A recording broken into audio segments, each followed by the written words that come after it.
Hello everyone, CGL 2025 prelims के GK GS के इस वीडियो में आपका स्वागत है। फ्रेंड्स, इस वीडियो में 14 सितंबर 2025 के थर्ड शिफ्ट के क्वेश्चंस को डिस्कस करेंगे। तो जिन्होंने अभी तक चैनल को सब्सक्राइब नहीं किया है, प्लीज़ चैनल को लाइक, शेयर एंड सब्सक्राइब जरूर करें। आज का पहला क्वेश्चन है, given below are two statements. नीचे दो कथन दिए गए हैं, तो आपको बताना है कि निम्नलिखित में से कौन सा कथन सही है। पहला कथन है, स्तूप का हर्मिका देवताओं का प्रतीकात्मक निवास है जो सबसे ऊपर स्थित है। सेकंड है, the harmika is where relics on the Buddha were usually kept. Harmika वह स्थान है जहाँ आमतौर पर बुद्ध के अवशेष रखे जाते थे। तो हर्मिका जो होता है वह स्तूप के शीर्ष पर रखा जाता है। स्तूप के शीर्ष पर रखा जाता है। यह चौकोर रेलिंग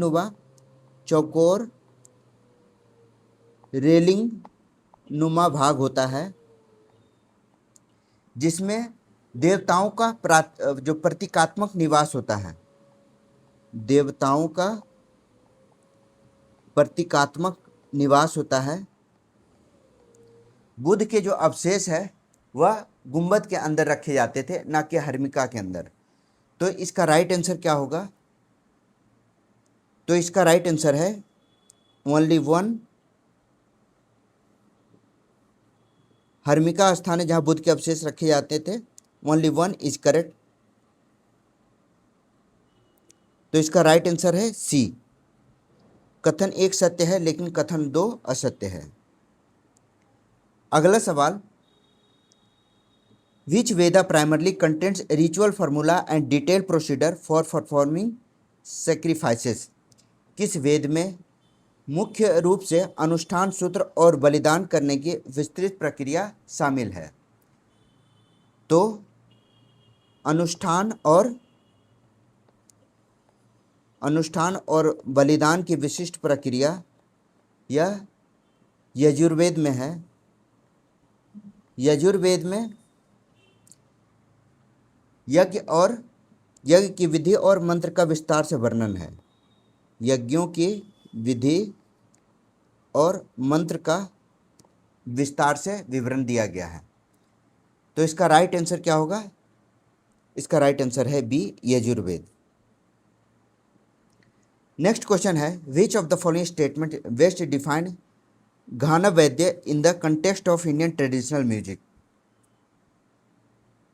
निम्नलिखित में से कौन सा कथन भारतीय पारंपरिक संगीत के संदर्भ में घाना वाद्य को सर्वोत्तम रूप से परिभाषित करता है? पहला है, तार और धनुष से बजाए जाने वाले सुरीले मधुर वाद्य। तो आपको बता देते हैं पहले ही कि घाना वाद्य जो है इसमें ठोस पदार्थ से बने हुए वाद्य होते हैं। जैसे घंटी, एक वाद्य यंत्र होता है झांझ। तो यह सभी ठोस से बने हुए होते हैं। इनमें सुर संगीत नहीं होता है। सुर संगीत नहीं होता है। इनका उपयोग मुख्यतः ताल बनाए रखने के लिए किया जाता है। घना वाद्य, ठीक है। तो इसका राइट आंसर क्या होगा? ऑप्शंस देखते हैं। ताल वाद्य यंत्रों के उपयोग से पहले सटीक ट्यूनिंग की आवश्यकता होती है।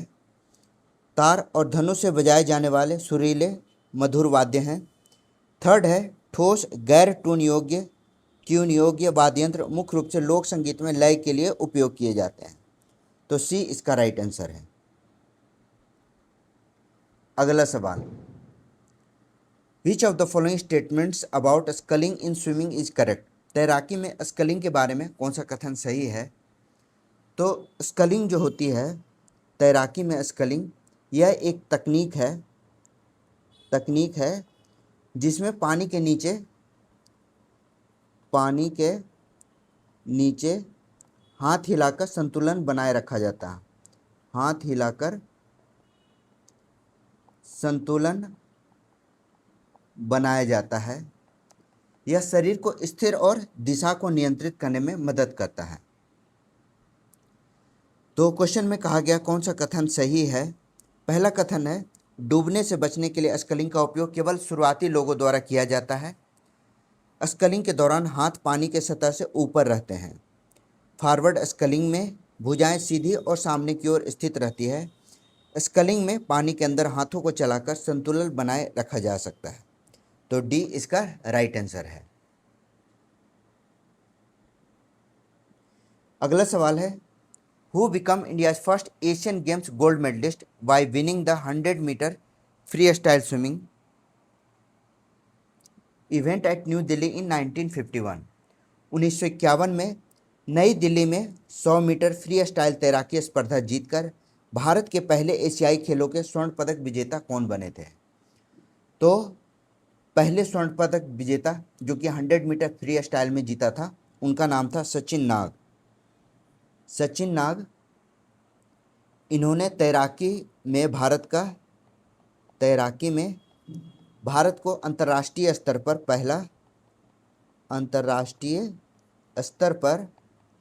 पहला स्वर्ण पदक जीता था, जो कि भारत के पहले एशियाई स्वर्ण पदक विजेता हैं। पहले एशियाई पदक विजेता हैं। ठीक है, जिसमें उन्होंने स्वर्ण जीता था। याद रखिएगा सचिन नाग का संबंध तैराकी से है। कई बार एग्जाम में पूछा जा सकता है।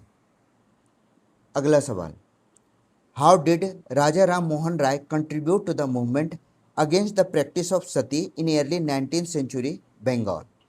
राजा राम मोहन राय ने 19वीं शताब्दी के प्रारंभ में बंगाल में सती प्रथा के विरोध आंदोलन में किस प्रकार योगदान दिया था। तो जैसा कि हम लोग जानते हैं सती प्रथा राजा राम मोहन राय और लॉर्ड विलियम बेंटिक के सहयोग से 1829 ईस्वी में इसे पूरी तरह से प्रतिबंधित कर दिया गया। ठीक है, तो ऑप्शंस इसके अकॉर्डिंग क्या है। उन्होंने बंगाल के गांव में सशस्त्र विरोध प्रदर्शन आयोजित किए, गलत है। उन्होंने रूढ़िवादी नेताओं के खिलाफ सरकारी अध्यादेश जारी किए। उन्होंने समाचार पत्रों का उपयोग करके प्रचार किया और बहस में भाग लिया। तो इसका राइट आंसर होगा सी। ठीक है, लोगों में अवेयरनेस जगाया, सती प्रथा के खिलाफ सामाजिक जागरूकता फैलाई ताकि इसे प्रतिबंध करने में लोगों की भागीदारी हो। Where was the 11th edition of the India Bangladesh joint military exercise संप्रति 11 कंडक्टेड इन 2023। भारत बांग्लादेश के बीच संयुक्त सैन्य अभ्यास संप्रति 11 का 11वां संस्करण जो कि 2023 में हुआ था। यह कहाँ हुआ था, तो यह मेघालय के उमरई में हुआ था। ठीक है, मेघालय के उमरई में। अगला सवाल विच historical figure is the Santosh trophy launched in 1941 named after. 1941 में शुरू की गई संतोष ट्रॉफी का नाम किस ऐतिहासिक व्यक्ति के नाम पर रखा गया। काफ़ी महत्वपूर्ण है। संतोष ट्रॉफी जो कि फुटबॉल से संबंधित है। 1941 ईस्वी में यह शुरू किया गया। यह नाम जो संतोष ट्रॉफी का दिया गया वह सर मनमथ नाथ चौधरी, ये इसका राइट आंसर है, जो कि मेदिनीपुर के महाराजा थे। मेदिनीपुर बंगाल में है। तो उनके नाम पर राज्य स्तरीय फुटबॉल टीमों के बीच यह खेला जाता है संतोष ट्रॉफी, तो इसका नामकरण किया गया। याद रखिएगा, काफ़ी रेयर क्वेश्चन है। सर मनमथ नाथ चौधरी, ये इसका राइट आंसर है। नीचे दिए गए कथन को और कारण को सही विकल्प पर निशान लगाना है। पहला है द मोअर्स लास्ट आई अपनी जटिल कथा के लिए प्रशंसित है, जो ऐतिहासिक घटनाओं को जादुई यथार्थवाद के साथ मिलाकर भारतीय पहचान और राजनीति का अन्वेषण करती है। इस उपन्यास ने अपनी नवीन कथा कथन और गहन संस्कृति अंतर्दृष्टि के लिए बुकर पुरस्कार जीता है। तो सबसे पहले जो इस पुस्तक का नाम है क्या है, द मोर्स लास्ट साई। ठीक है, द मोर्स लास्ट साई यह किसके द्वारा लिखी गई है? तो इसके लेखक है सलमान रुश्दी। सलमान रुश्दी इसके लेखक हैं, जिसमें उन्होंने जादुई यथार्थवाद और ऐतिहासिक कथानक है उसको जोड़ा है। इसे अपनी जटिल कहानी के लिए काफ़ी सराहा गया है, लेकिन इसे बुकर पुरस्कार नहीं मिला है। तो इसका राइट आंसर होगा only one is correct. A is true but R is false, C इसका राइट आंसर है। अगला सवाल, who launch the Bharatpol portal? Bharatpol portal का शुभारंभ किसने किया था? ऑप्शन है अमित शाह, नरेंद्र मोदी, द्रौपदी मुर्मू या अश्वनी वैष्णव। तो इसका शुभारंभ जो है भरतपोल पोर्टल का गृह मंत्री अमित शाह ने किया था। यह साइबर अपराध से ठगी और धोखाधड़ी को नियंत्रित करने के लिए शुभारंभ किया गया। धोखाधड़ी नियंत्रित करने के लिए, याद रखिएगा भारतपोल काफ़ी इंपॉर्टेंट सवाल है। अमित शाह इसका राइट आंसर है। What is the primary cause of conventional rainfall? संवहनीय वर्षा का प्राथमिक कारण क्या है? पहला है ठंडे और गर्म वायु का मिलना। सेकंड है पर्वतों के द्वारा वायु को ऊपर उठने के लिए मजबूर करना, वायु का गर्म होकर ऊपर उठना और ठंडा होना। एंड फोर्थ है ध्रुवीय क्षेत्रों से आने वाली नम वायु। तो संवहनीय वर्षा का सबसे बड़ा कारण क्या है? जब सूर्य की गर्मी से वायु ऊपर उठती है, वायु ऊपर उठती है, ठंडी होकर संघनित होती है, ठंडी होकर संघनित होती है और यह वर्षा कराती है। यह प्रक्रिया दोपहर में सबसे अधिक होती है, दोपहर में, और यह उष्णकटिबंधीय क्षेत्र में सर्वाधिक होती है, उष्णकटिबंधीय क्षेत्र में। तो इसका राइट आंसर क्या होगा? C, heating of air that rises and cools. अगला सवाल, which of the following best explains how mineral deposit influence population distribution? कौन सा कथन सर्वोत्तम रूप से बताता है कि खनिज भंडार जनसंख्या वितरण को कैसे प्रभावित करते हैं? तो जैसा कि हम लोग जानते हैं, जो खनिज है, मिनरल्स हैं, वह उद्योग को आकर्षित करते हैं, उद्योगों को आकर्षित करते हैं, ताकि उद्योग लगने से, जब उद्योग लगती है तो वहाँ रोजगार के अवसर पैदा होते हैं और इन क्षेत्रों में जनसंख्या घनी हो जाती है। तो इसका राइट आंसर क्या होगा? सी इसका राइट आंसर है। They attract industries and create jobs. लोग वहाँ जॉब्स के लिए जाते हैं और धीरे धीरे जनसंख्या का घनत्व वहाँ बढ़ता जाता है।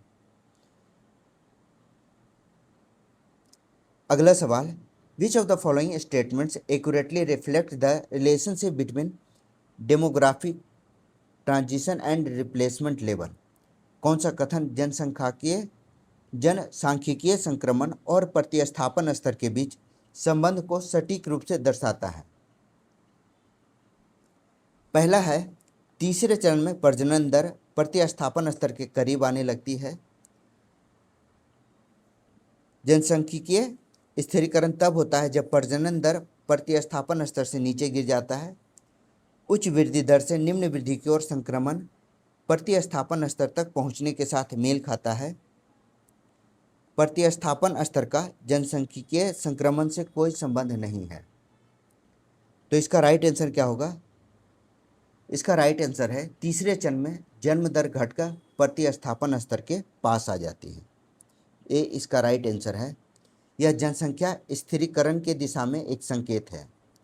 स्थिरीकरण का यह एक संकेत है। किसके? जनसंख्या स्थिरीकरण का। तो ए इसका राइट आंसर है। व्हाई इज द निसार, याद रखिएगा निसार का फुल फॉर्म कई बार पूछा गया है। NASA ISRO synthetic aperture radar. तो NISAR mission designed to revisit the same location every 12 days.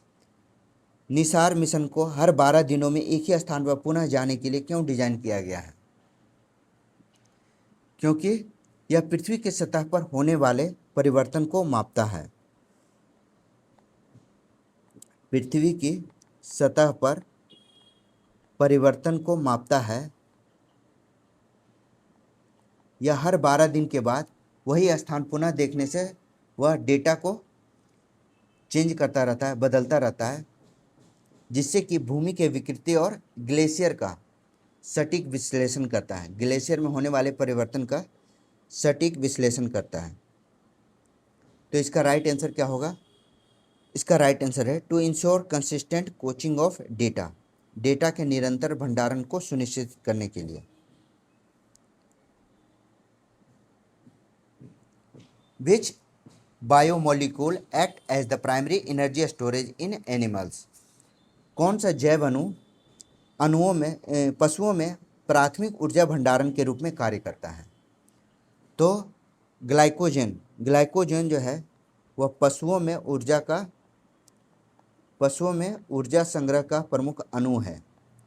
ऊर्जा संग्रह का प्रमुख अणु है।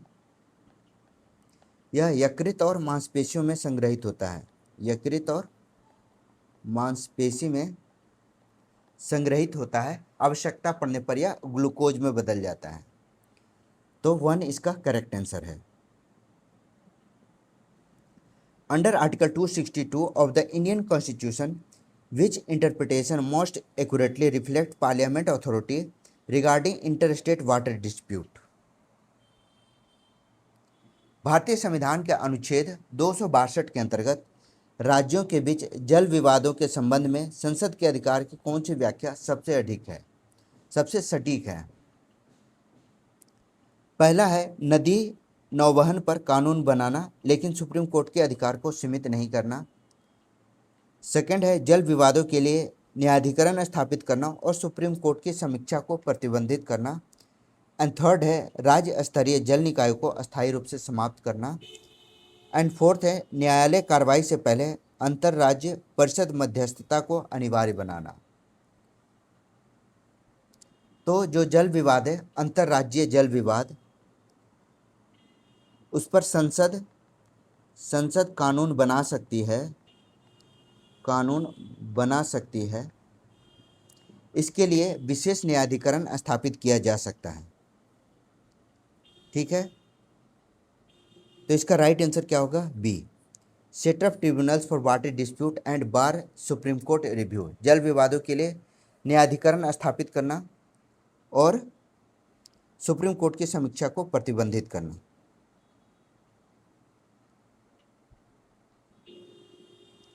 ठीक है, बी इसका राइट आंसर है। A person standing on A railway platform notice that sound of N approaching train whistle change in pitch as the train passes by. The phenomena is best explained by। Railway platform पर खड़ा एक व्यक्ति देखता है कि जैसे ही train पास से गुजरती है उसकी सीटी की पिच बदल जाती है। इस घटना को सबसे अच्छी तरह से किससे समझाया जा सकता है? तो काफ़ी आसान सवाल है। जब ध्वनि पास आती है तो पिच बढ़ती है और दूरी जाने पर घटती है। यह डॉपलर प्रभाव के अंतर्गत पढ़ा जाता है। तो सी इसका राइट आंसर है, डॉपलर इफेक्ट। नेक्स्ट है द भारतीय न्याय संहिता BNS now explicitly defines and criminalize organized crime and PT organized crime, which is an example of PT organized crime। भारतीय न्याय संहिता BNS में अपसंगठित अपराध और छोटे संगठित अपराध की स्पष्ट परिभाषा और अपराधीकरण किया गया है। छोटे संगठित अपराध का उदाहरण कौन सा है?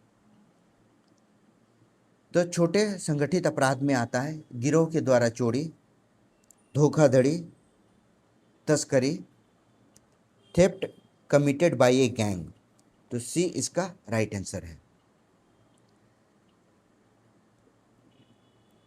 Which of these scheme is implemented to promote organic farming. कौन सी योजना जैविक खेती को बढ़ावा देने के लिए कार्यान्वित किया जाता है? पहला है प्रधानमंत्री किसान मानधन योजना, परंपरागत कृषि विकास योजना, बी इसका राइट आंसर है।